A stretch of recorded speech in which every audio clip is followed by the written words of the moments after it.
Goodness to you. This is Sporty King, and I always say goodness because I don't know whether you're watching morning, afternoon, or evening. But isn't it great to have good in front of your salutation? Hey, as you start to come in person, recognize that I always try to come on early. This is Glue Wednesday, but I always try to come on early so I can do my shout outs. That this is my interactive day. So I'm always pretty happy about that. Um,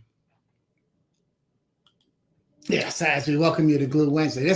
And so I always come on early, and it gives me a chance to do my shout outs. A lot of times, it's personal choice because people say, well, I come on at 1 and they come on at 1. And see, I say, why not come on early? Because maybe you at 1 o'clock, you said, oh my God, I forgot this, that I want to listen to Sporty, the wonderful, the magnificent, the inspirational, Sporty, and then I got to close this stuff out. So I give you that little extra time, and then I invite you. Please put your comment in the shout out in the comments box in the thread, so I can give you a shout out and say hello, welcome you to the family.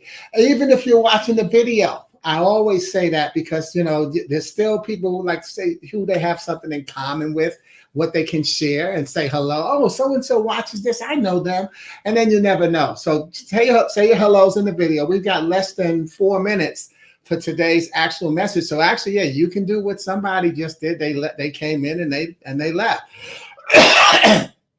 Come back at 1 if you're going to be on live. If you're on a video, you can always pause and come back as well. So yeah, that's the deal. That's what we got going on here. So yeah, somebody you're there. And again, we'll start our message in less than 4 minutes. I get today's message on.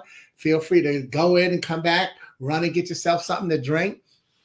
Go to the bathroom. Make sure you put the mic on mute for when you flush. Hey, what's going on? And then I can do this. Then I can click on it because you know what? Since I'm broadcasting from Facebook, LinkedIn, and YouTube, different mediums, people don't see the comments from people on the other medium. So that's why I can do this to give that highlight and show the shout out. Ooh, show the shout outs. I love alliteration. And what's going on from Facebook? Rogercarole, one of my favorite family members and new Charlottean, they call them down here. Rogercarole, new resident of Charlotte. Man, oh wow, you just made me think of something. We got less than 3 minutes for today's message. June, this is my actual anniversary, 12 months of being a resident of Charlotte, North Carolina, and then in Charlotte. But what I didn't actually start living in Charlotte until July. See, but what happened was I came down on Memorial Weekend so that I could get here on June 1st and sign my lease, move my stuff into my apartment, and then I rented a car and drove back to Chicago to finish out my relocation, finish out my contracts and close out my rent and all that kind of stuff. So that's what I did. And so, yeah, June is actually my anniversary for being a resident of North Carolina. And next month, I will be my anniversary of actually living here. And I'll have a story for you on that as well. And then also coming in from Chicago, what's going on, Daphne? I was trying to find you last week. I'm sorry. I thought I put an announcement up. Okay, now I just realized that I put it up in my mind. I never put it on the screen. I took last week off. I had a death in the family. A good friend of mine, a 7th grade classmate, and so his service was in New York on Tuesday. So and trying to make the preparations to get a message so I can, because I wasn't going to be able to get a message because I was going to be traveling on Wednesday. I couldn't have broadcast live. And in the process of trying to get all of that stuff together, I said, you know what? I'm stressing myself out. I'm going to take a break. And I did no broadcast last week. I didn't do my Monday, Wednesday, or Friday last week. And I thought I sent that out, but what I did is I sent it out to my mailing list, but I didn't post it online. So Daphne, you didn't miss anything. So thank you for looking and coming back. And here, speaking of coming back, ding, ding, ding, I ring the bell for Crystal Bell. We got less than a minute for today's message. And Crystal Bell is a principal in Chicago of one of my favorite schools, Ella Flagg Young. Is that how you say it? The Panthers, and Charlotte's football team is the Panthers. But I did a lot of good speaking there and had a lot of great kids that I met. But hey, let's get started. My sympathy. Thank you, Daphne. And let's see. All of those comments were from Facebook. Sympathy, yes, but you know what? The beauty of it is, see, we have to always look for the beauty in anything that God does. And this is my friend. Like I said, we go back to seventh grade. We kept in touch, every year or so. Nothing, no kind of a regularity. But for the last 6 months, we had been talking at least once or twice a month, or every other week or so, as he was in the nursing home going through his cancer. He had bad kidneys. He even beat COVID while he was in the nursing home, and it was just a great conversation. He never said he felt bad. Never said he felt bad. Even the last time I spoke to him was the day before he was scheduled to go in and get surgery to get this the kidney replacement that he needed. And so, he was always, upbeat in terms of who he was. And I just thank God that he allowed us to have those last 6 months just constantly talking. And then it was so wonderful to go and get to see his mother and just have a great time in New York. But thank you, Daphne, for your sympathy, but, and prayers. That's always beautiful. And then Vic, and yep, good family. Hey, fam. And if y'all notice, especially watching on the video, people coming in talking about family, and Rogercarole said, hey, everybody. Daphne said, hey, family. Victor says, hey, fam. Because we've created a nice little family here on the live broadcast. We started out with it was just Facebook Live, but now we've extended it to LinkedIn and YouTube as well. And you get it posted on my website as well. So good. We missed everyone. So let's get rolling, okay? Let's get rolling, all right? Now, a lot of times people say that Wednesday is hump day. See, and so the truth is that Wednesday is hump day is an idiom that means Wednesday, a day of the week. The term hump day first appeared in the 1960s in North America, most probably in business offices. Hump day is based on the idea that the work week is a mountain one must climb. The general office work week is Monday through Friday, consisting of 5 days. Thus, this puts Wednesday in the middle or at the peak of the hump or the work week. Monday and Tuesday are the climbing days of the week and are therefore psychologically difficult to get through. Wednesday is the highest part of the climb up a proverbial mountain. And the thinking goes that if you can make it to hump day, then Thursday and Friday are an easy slide into the weekend. I got that from Dr. Google, and that was on grammarist.com. So that's why, that's where hump day came from. But look, I got 2 comments, 2 hellos to put in there from Facebook. Oh, okay. First of all, Daphne said, glad you spent time together. Thank you with my fallen friend and brother. And then there you go. This is what I'm saying about family. Daphne telling Rogercarole, hey, sis. And the 2 of them have never met. See, so that's the beauty. There's a good topic, because the truth is we choose our family, don't we? And you've heard me say it before, people say, well, family's everything, including your biggest source of pain.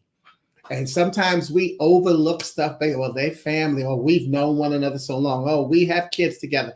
Anything we use, fill in the blank, to allow someone to treat us or mistreat us is on our shoulders, not theirs. So that's funny. This week's focus on the letter E, next week's focus on the letter F.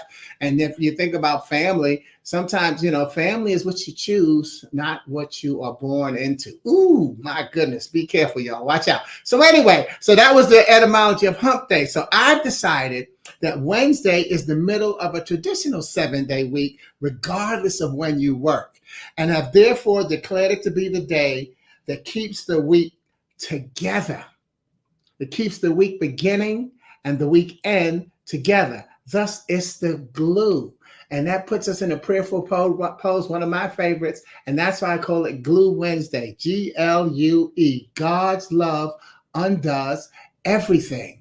Glue Wednesday is the blah, blah, blah, blah, blah. Slow down. Read my notes.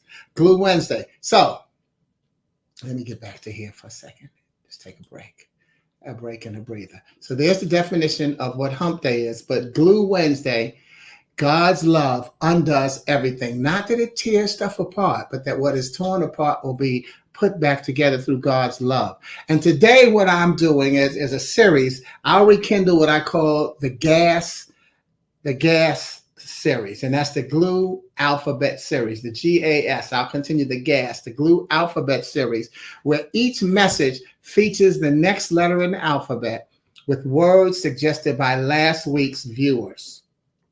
This week's message will feature the letter E, as I somewhat mentioned. And my co-authors this week are Daphne Francis, who gave me the word Emotionalize, Victor Morris, who gave me the word excellent, Rogercarole Rogers, who gave me the word Enigma, and new contributor Lorenzo Clemmons, who gave me the word Euphoric.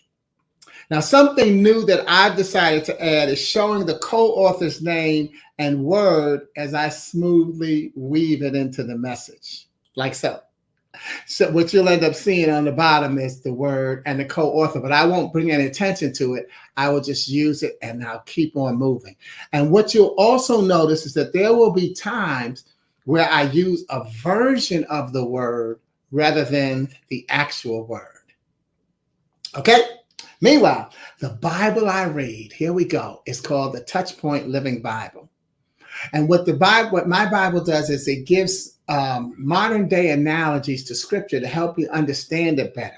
And each week I also take from my Bible, and it doesn't matter if it's the Touchpoint Bible, but from any Bible, I take what I call my guiding scripture. My guiding scripture for today's message is 1 John 3:2. It's a portion of it. But we do know that when he comes, we will be like him, for we will see him as he really is. Now, in my Touchpoint Bible, this scripture also has an underlying message about good confidence being a realization and an assurance that God loves you, that he has given you talents and gifts and the ability to use them for him, that he has offered you salvation and eternal life in heaven. Knowing this gives you complete certainty that your life can have meaning now and forever. I want you to think about that as you enjoy today's message, which is, oh my. Oh my. And as many of you know, I am both euphoric and totally in love with delivering inspirational messages as I facilitate weekend sessions with military service and family members. During every engagement, somewhere in the beginning, I take them beyond what they're used to hearing from people like you who appreciate them for their service and their sacrifice. And believe me, they do appreciate hearing you say, thank you for your service. What I add is, thank you for answering the call. Thank you for answering the call. You see, I go on to explain that there's a high calling on their lives as military families. America asks them to turn their emotions on and off at the drop of an order. And they do it.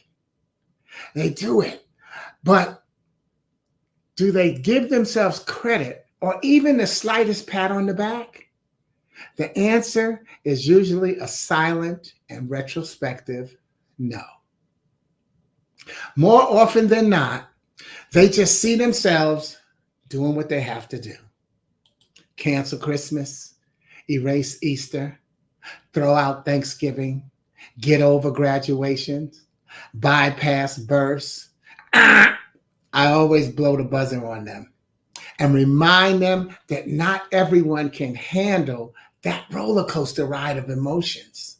In fact, many of them didn't know they could handle it until they had to do it. So my first use of oh my is to let you know that MY is a reminder to stop minimizing yourself, which is what these families are subconsciously doing. What about you? And as I say that, let me check because I see a comment coming in there. Hey, all right, there's my fourth co-author, Lorenzo's here. So all my co-authors are here. Woo, attendance complete. All right, but that's my question. They are MY, stop minimizing yourself, which is what my military families are subconsciously doing. What about you? What about you? And if you recall, as I read the underlying message from our guiding scripture, there was a portion that said, God has given you talents and gifts and the ability to use them for him. I want you to start thinking about them, about those talents and gifts. But here's the viewpoint I want you to come from.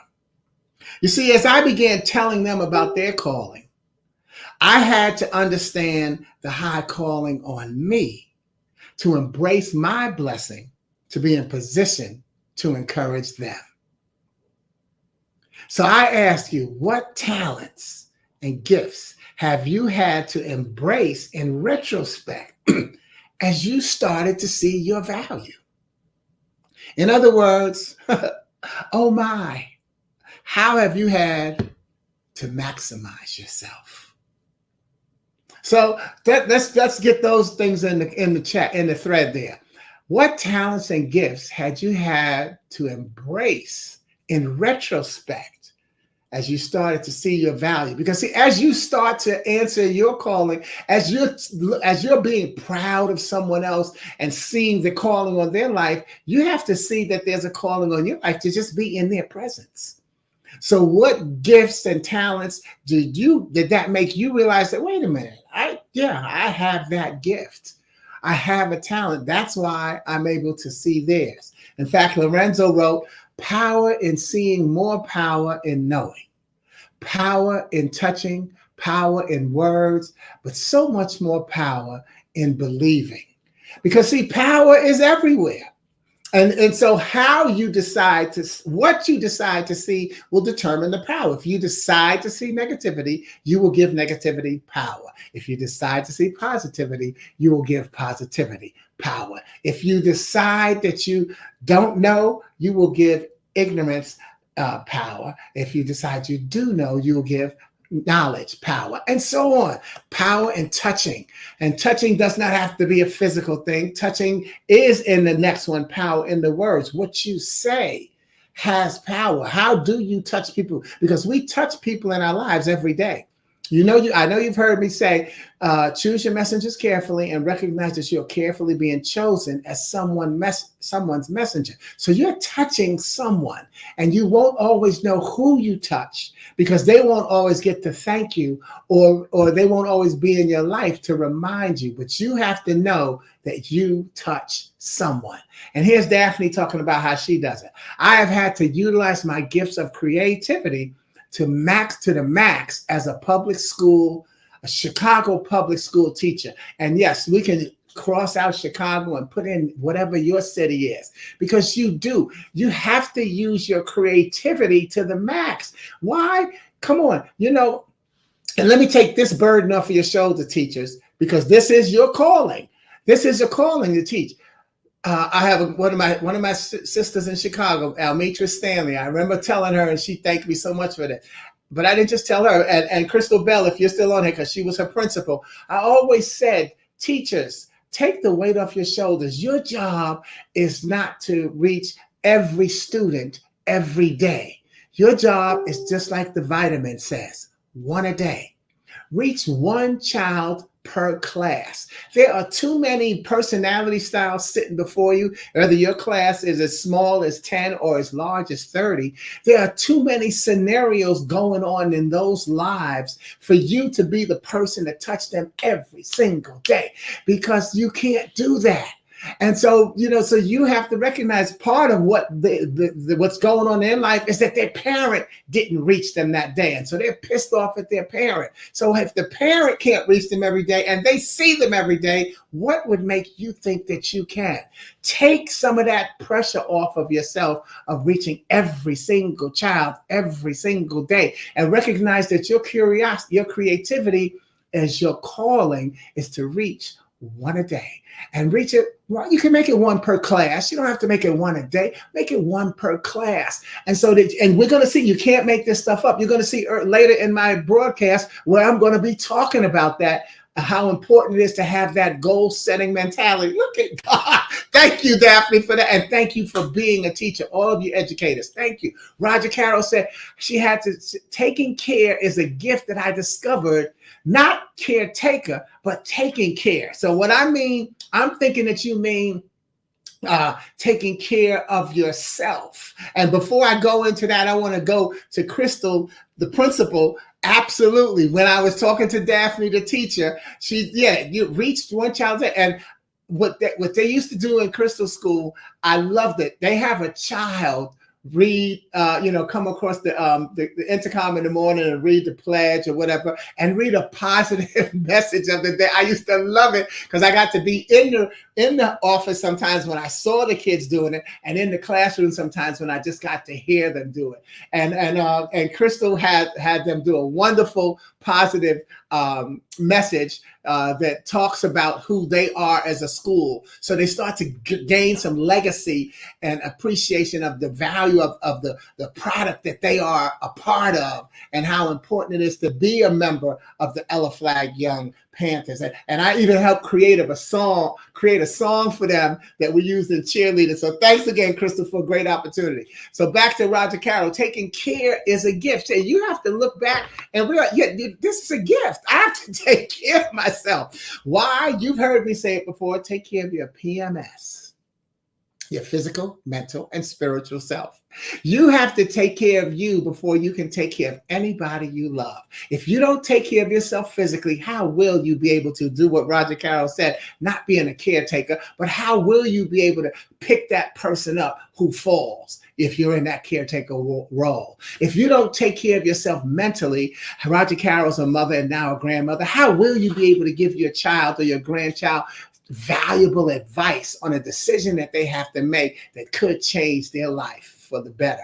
If you don't take care of yourself spiritually, how will you be able to tell someone, hang in there? How can you tell a teacher like Daphne, who has to stay creative in the midst of chaos, how can you tell, hang in there, it's going to be okay? Think about what the principal, Crystal, has to say to her teachers. I want y'all to keep this spirit that we have as a team. It's going to be okay. You think they don't have problems? You think they don't come to the principal and say, look, I don't feel like teaching today? And maybe they don't get the come, but this is the beauty of the open door policy that she has, that they will come and let her know that. And so, and maybe it'll be some time during the day, because guess what? They are now expecting her to have taken care of herself mentally and spiritually so that she can lift them back up and get them back in the classroom where they can reach that one child a day. You see how it all connects? That's the beauty and joy of life. So thank you, Rogercarole, for that. And then back to Lorenzo. Live your life in such a way as others tell your story. If you alone tell it, it may sound like bragging. Oh my God, look at this, is going to come in my message today. And you know how they say, we have never spoken before, right? We have not gone over how I'm going to put this message together, right? And yet it's still all there. Reaffirm the goodness that's in you. God is, and we are. Boom. Okay. All of that gets me right back on track with our message. And that is to recognize that God has given you, and we see it at the bottom. And here was the question: what talents and gifts have you had to embrace in retrospect as you started? Where am I? As you started to see your value. In other words, how have you maximized yourself? Well, as a speaker, one of the ways, thank y'all for what y'all added. One of the ways I have to maximize myself is through my tone of voice. No way Think about it. No way can I have an apologetic tone. Even as I broadcast this message, no way can I have an apologetic tone. So now you think about what we said about being humble and knowing that God is in you and what God has asked you to do. When I deliver the message, I can't be, oh, well, I think this is going to, when I tell you to take care of your PMS, I can't say, well, I think you should take care of your PMS. I have to exude the confidence in 1 John 3:2 that proclaims, I will be like him. We're made in God's image. So I will be like him. In the passage, it says we will be like him. But I have to have that confidence that says, I know what I'm talking about. And my goal is to be like him. Right? Think about it. Even in reading the Bible, have you ever gotten the impression that Jesus asked the demons to leave? Have you ever got the impression that Jesus requested that the devil shut up? Have you ever gotten the requested that Jesus said, come on, ask people to wake up? No. It was the confidence that he exuded. He spoke like we should speak, not as an enigma, but as someone made in the image of confidence. And so what I say to you, stop being so humble that you can't be heard as confident. Stop being so humble that you can't be heard as confident. You are made in God's image. That is a confident position that you have to take. And you know what? And as Lorenzo says, my. Tone is important. And then, again, Lorenzo's got 3 my's. I'm using 4 in this message. And we've already seen 2 of my my's, right? Don't minimize yourself. Do maximize yourself. But that is so much the key, that we have to realize that when we understand what our tone is. What did I just do to me? Okay, I got me back. We got to stop being so humble. Oh, let me go back to one of the comments because this is what made me laugh when you wrote it. There it goes. What Lorenzo said, live your life in such a way as others tell your story. See, others will tell your story. So see, humility doesn't mean you have to minimize who you are. It means you have to be who you are, because people telling your story, they're telling what? They're telling what they see. They're telling what they know. They're telling what you show them.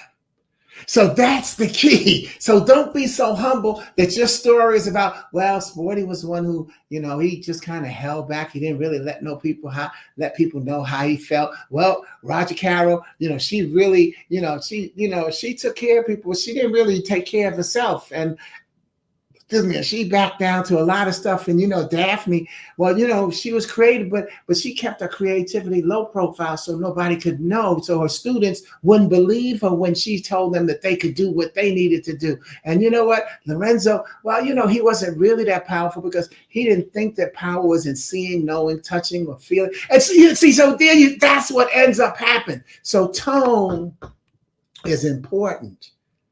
It's important to me as a speaker, but it's important to you as a person who's alive. Because the truth is, you have to speak in a way that doesn't make people think that you don't believe in you. Because if you don't believe in you, why should I care or feel special when you tell me that you believe in me?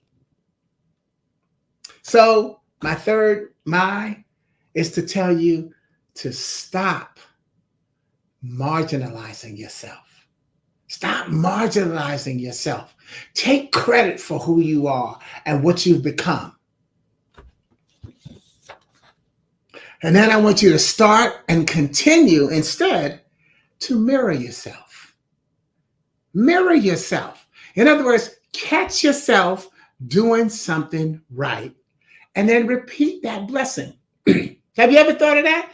Catch yourself doing something right and then repeat the blessing. And it's the same as with other people. We, in performance reviews and jobs and stuff, we try to catch somebody doing something wrong, and then we focus on what they need to do to stop doing the wrong. Well, how about catching them when they do something right and tell them, hey, that was right. Do more of that. Now, as they focus on doing what was right, the wrong minimizes itself because there's no space for it. And as Daphne says, what a message.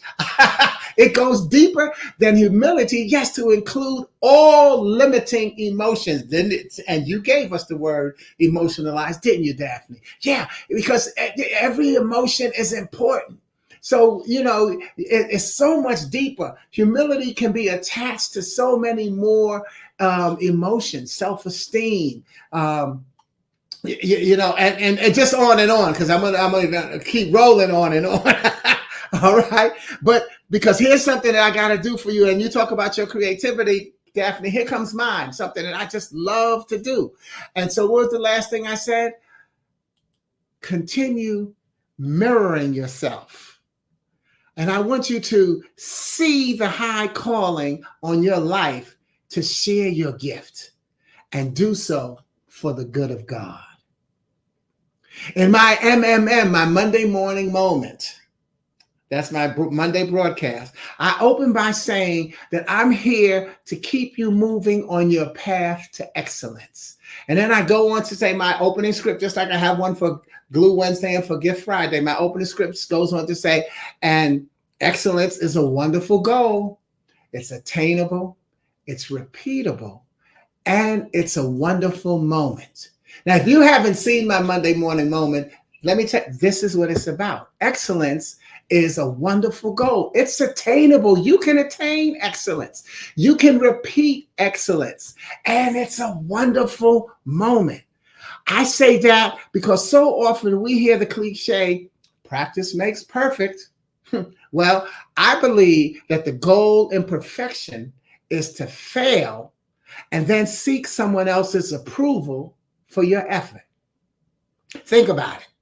We practice and practice, yet because we never make it to perfect, and we really don't expect to make it to perfect, the first thing that comes out of our mind when we don't make perfect is, well, nobody's perfect, but look, I made it here.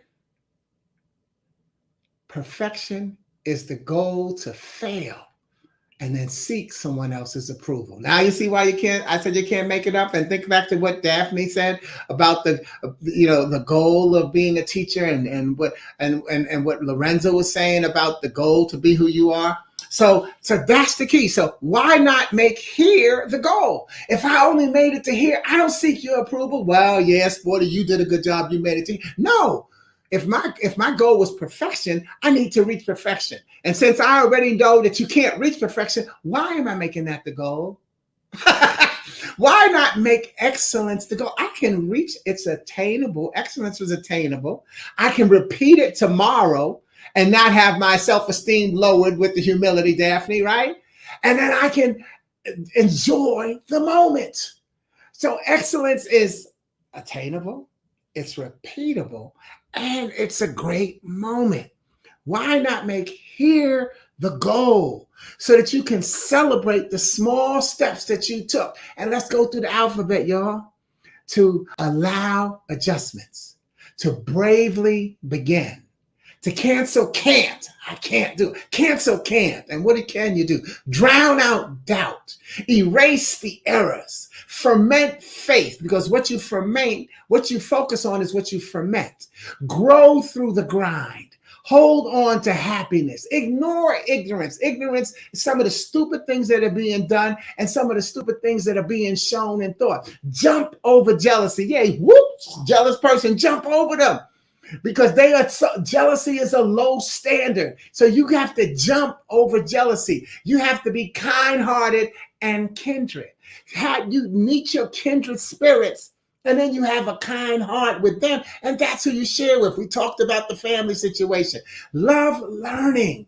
Be excited about, because what you're learning, what we talked about, the things that you got in retrospect. Rogercarole had to learn to take care, learn to love yourself again and again, minimize the misery. I didn't say it's going to be a clear walk. I'm not saying you're not going to have some misery in your life, but you do have to minimize how much misery you entertain and let it stay. Neutralize the nonsense. You can't stop the nonsense, but you can neutralize it by not letting it be a part of your daily existence. Overcome the obstacles. Can't you look back and see some of the things that you thought you'd never get through and you made it, and give yourself a pat on the back? Patiently persevere. Take your time.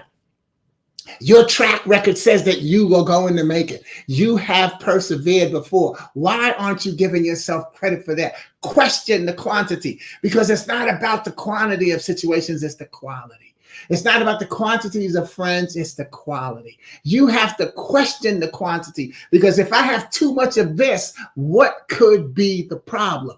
Where is the quality of what I have? Resist the restrictions. Yeah, because somebody's going to say what you can't do, and you have to be sure. And because you know what, sometimes they're right, but you can't say, well, I can't do that. You have to resist the negative self-talk that says you can't do it. Sample your stress. In other words, you're going to have stress. So that's not be in denial. You're going to have stress. Sample it. Oh, this is what I feel like. Oh, I'm going through this, but here's what I'm going to do to get out. So it's just a sample. Trust your timing. That's what the patience is all about, because it's not your time, it's God's time. Understand your uniqueness. Yeah, everybody's unique just like you, but they aren't just like you. What is unique about you, that the gift that you can share? Value your victory. Continue to celebrate each victory. Don't be a victim of circumstance. Be a victim of survival. Win your wisdom, right? Because once you go through something, wisdom is in retrospect. So you get a chance to win that with, yay, I just learned something. Love learning. I just won my wisdom. X out xenophobia. Xenophobia is the fear of people or new people or different situations. Oops. Oh, now y'all know that's the real definition, but I might not have. It's the fear of something new or people. But you got to get rid of the xenophobia, because you got to deal with other people.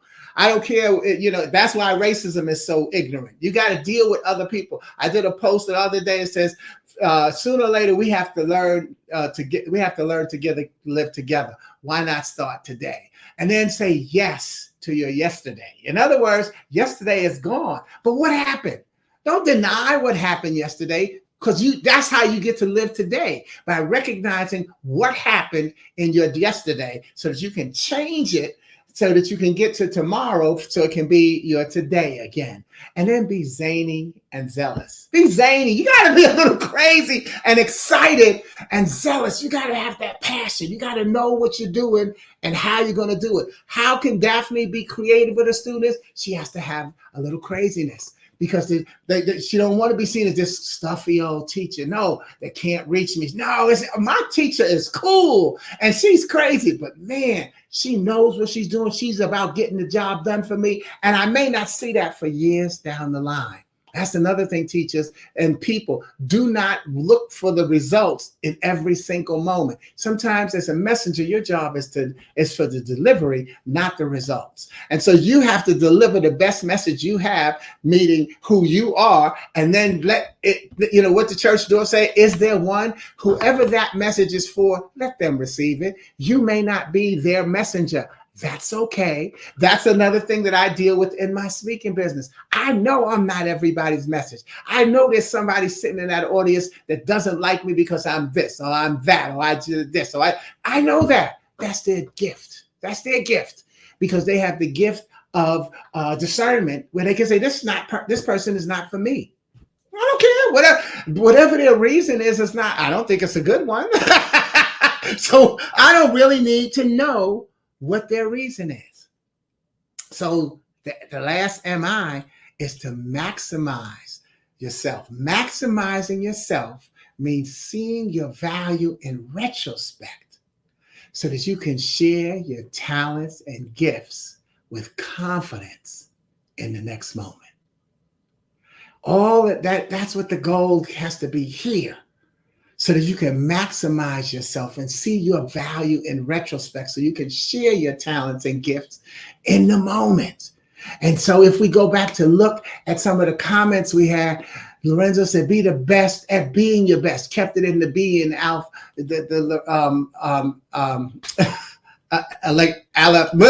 alliteration.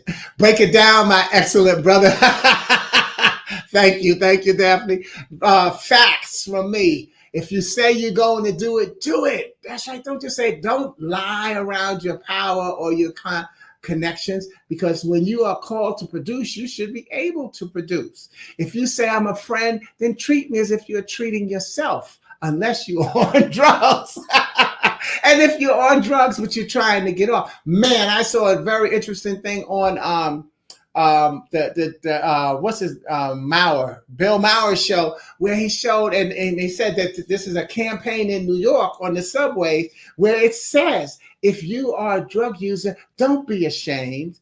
And then it's supposed to be a positive message to say, be encouraged that you're trying to get the help. And then it actually tells you, just use drugs in a small dose. Make sure that you're among friends. Almost, and of course the way he presented it, and it looked on that poster. So I don't think it was a satire. I think it was real. And then one of his guests was from San Francisco, and he said a similar campaign is there, where they tell you not to be ashamed of being a drug addict.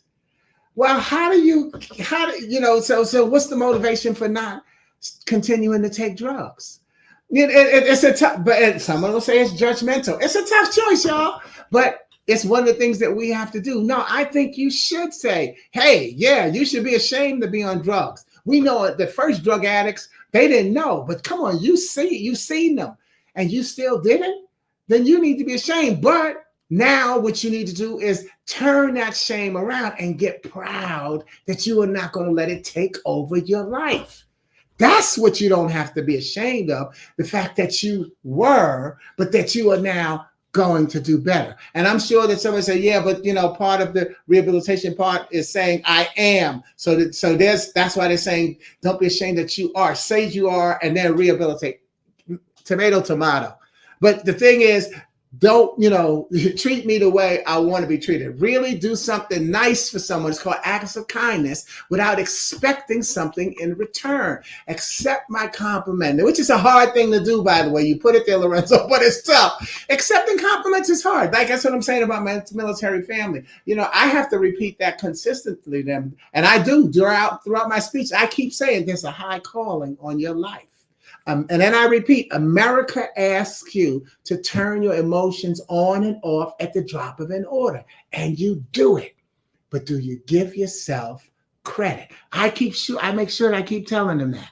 All right. So I was just checking my time.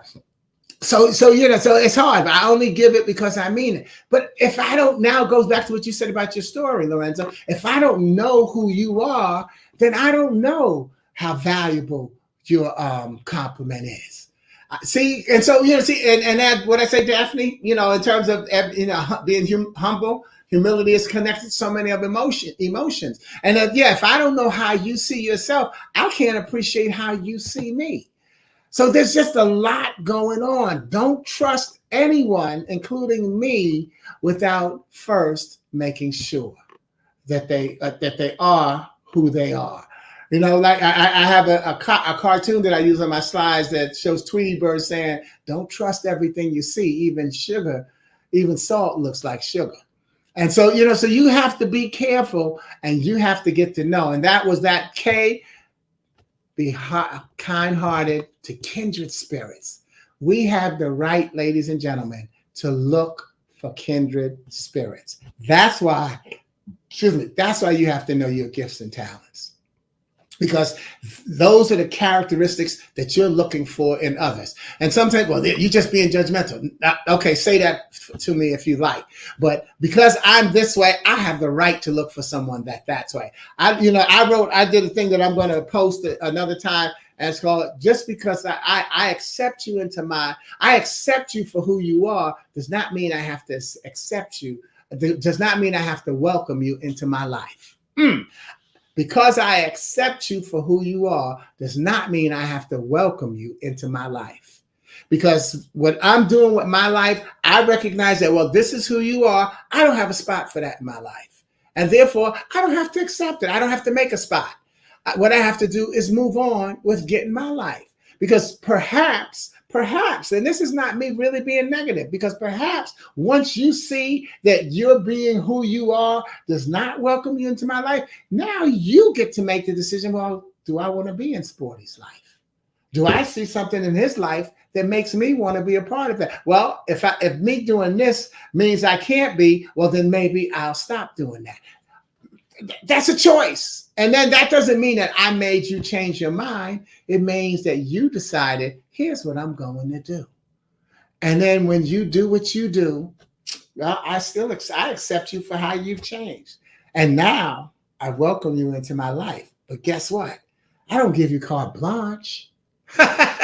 Because I don't know until I know that you are true about this change. It's a lot. It's a lot, y'all. It's a lot. All right. Okay. Profound comment on acceptance. Thank you. Yeah. It's so, because it's so important. We can't blame other people for what we allow them to do. Goes back to what you said, Lorenzo. And that is treat me as if you are treating yourself. I accept Sporty. I accept me for who I am. And I welcome me into my life. I like who I am, and this is what I do. Well, I may learn in the process that, man, you know what? Because what you just did, Sporty, man, you didn't have to do that. And then I can say, you know what? I won't do that again the next opportunity. I may not get that opportunity with you, Lorenzo, but I might get it with Daphne. I might get it with Victor. I might get it with Rogercarole. I might get a chance to be a better person than I was on the last moment. Didn't I say yes to yesterday? See, I learned that from how I treated Lorenzo. I saw what kind of person that made me seem to be or be. And now I have to decide, I did that. I don't want to do that anymore. Or, you know what? Yeah, that's who I am. And I'm going to continue to be that way. And so therefore, if Rogercarole doesn't like it, well, so what for Rogercarole? But guess what? Suppose Rogercarole does like it, because that's how she is too. Now I got a kindred spirit and somebody I can call family. See, that's why it's so hard for us to really, you don't want to get caught up in judgment, because you don't know what's going on in somebody else's life. And as Victor would say, true that. And that can go to anything that was said in our thread today and on this message. It's all the truth, because you know what? That's what we share. So once again, let me put that closing message up there, because this is my closing message. Oh my, maximizing yourself means seeing your value in retrospect to what, so that you can share your talents and gifts with confidence on the next moment. Oh my, isn't that our goal? So I know we had a lot of food for thought. I love the comments in there. And if you're watching on video, you can still put some comments in there, because it'll be helpful to go with the conversation, because it builds the next one. That's what we're all about, is just building the next one. I want to thank my co-authors, Daphne Francis, Victor Morris, Rogercarole Rogers, and Lorenzo Clemmons, for the words that you volunteered that helped me strengthen the message. Next week, my focus is going to be on the letter F. So if you want to be one of my co-authors, put a word in the thread that begins with the letter F. I didn't say put an F word in there. Woo! I just thought of something that I may have for that. All right. But, if you want to be one of my co-authors, put a word in there. But that closing thought, Lorenzo, trying to iron out family differences at the repass. Ooh, it's too late, because he's already gone. And And that's interesting. Yeah, and you can't iron it out at the family repast.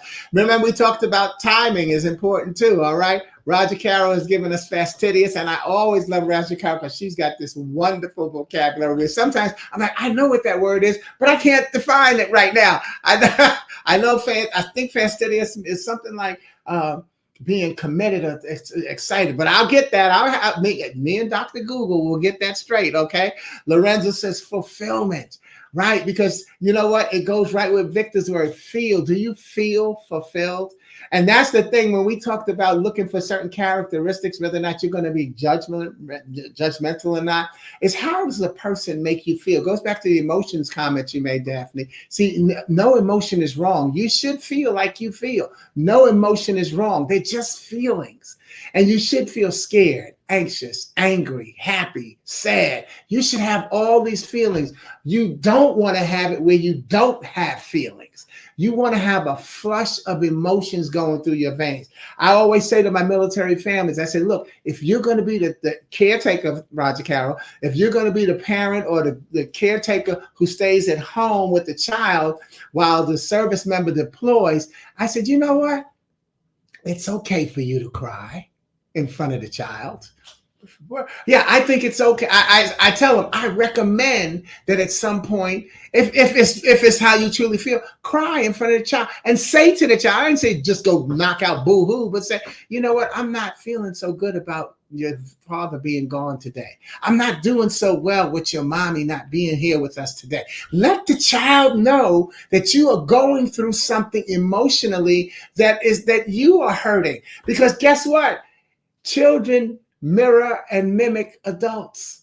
And so if you're going through something, they may be going through something. But if you're only showing a child strength, then they only know to mirror and mimic strength. And that child could be going through some strain and feel, well, I can't say that I'm not feeling good because then they'll say I'm a wuss and then I'm a wimp. And that's where they're thinking. But when you as the caregiver or the caretaker says, I'm having a tough time, you know what that kid is going to do?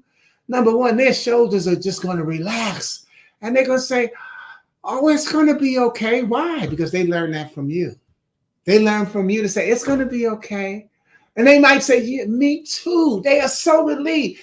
Ladies and gentlemen, parents, teachers, mentors, guardians, if you don't tell the person who you love and take care of that you're having a tough time, then they only know strength. And they won't know how to deal with it when they're having a tough time. And they'll get it from someone else. There's that drug addiction. Because you won't share your feelings, I'll find somebody who will. And that's where you get you into the drug addiction, the alcohol abuse, the spousal abuse, the gun violence. You can connect it to anything, which is what what our society tries to do sometimes in justifying something that went on. We call it a senseless killing, but sometimes we don't treat it as one. New topic. I'm not going to bother going there. But let me say, I look forward to thanking all of you next week with next week's message, which will feature the letter F. So have a good day. And more importantly, thanks for watching, engaging, and sharing Glue Wednesday, because God's love truly does undo everything. Whatever has been torn apart, he will fix it and put it back together. And it's okay to see. So even if your heart has been broken, he will fix it. It's okay to show it. Wear your heart on your sleeve for all to see. It's okay to let it to be what they call vulnerable. But it's how you show it. And then being familiar, being familiar, recognize someone. Something we should be. See, sometimes we're more. Familiar could be like normalizing. We normalize the violence, and because we're familiar with it, that we need to be outraged. Okay, I did a post, and oh my God, my nephew made a comment on it, and I identified him in it because it's about a man who was standing in front of the school. You look at my thread and you'll see it where the woman drives up and she sees this guy standing there. When she takes her daughter in, when she comes out, he's still standing there. She's, oh, what's the problem? She called the school. Turns out this was a man who volunteered to stand in front of the school as protecting the school. But see, we see him and we went, why is this guy standing in front of the school? We judge, we judge, we profile. Rise and see. So yeah, and so that's why I say it's tough. It's hard. Not being judgmental is very hard. It's how we use it that makes a difference. So go read that post and read the comments in there, and you'll see. It's because I normally actually don't even do a whole bunch of discussing on my post. I'll be honest with you. But thank you again. God bless you all, and keep God's love undoing everything in your life, because Glue Wednesday is what it's all about. I'll see y'all next week. Ciao.